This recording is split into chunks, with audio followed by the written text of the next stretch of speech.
Kiev vient de passer au travers d'une nouvelle nuit incendiaire et mortelle. 115 drones et 28 missiles à haute vitesse russes se sont abattus sur la capitale ukrainienne. Les forces ukrainiennes ont seulement pu abattre moins d'une centaine de drones et aucun missile. Ces derniers ont réussi à exploser sur des cibles et ont rapidement fait monter le bilan de pertes humaines. Récemment, le président ukrainien avait pourtant averti ses alliés.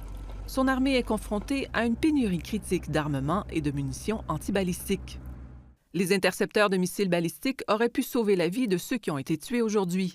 Il est très important que nos partenaires comprennent que les retards dans leur fourniture ou une réticence à fournir des systèmes antibalistiques mènent directement à de telles victimes et destructions horribles, a plaidé Volodymyr Zelensky sur X.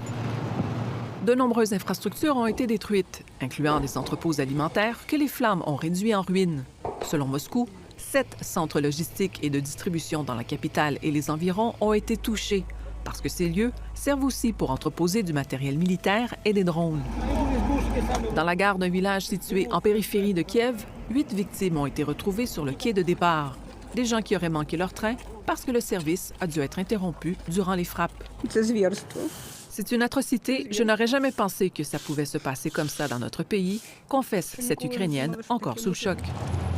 Selon des analystes militaires, la Russie a intensifié l'utilisation de missiles balistiques. Juste pour le mois de juillet, on estime qu'au moins 126 auraient été tirés.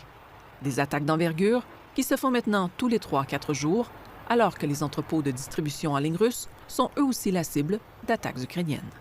Ici Carla Oliveira, Radio-Canada, Montréal.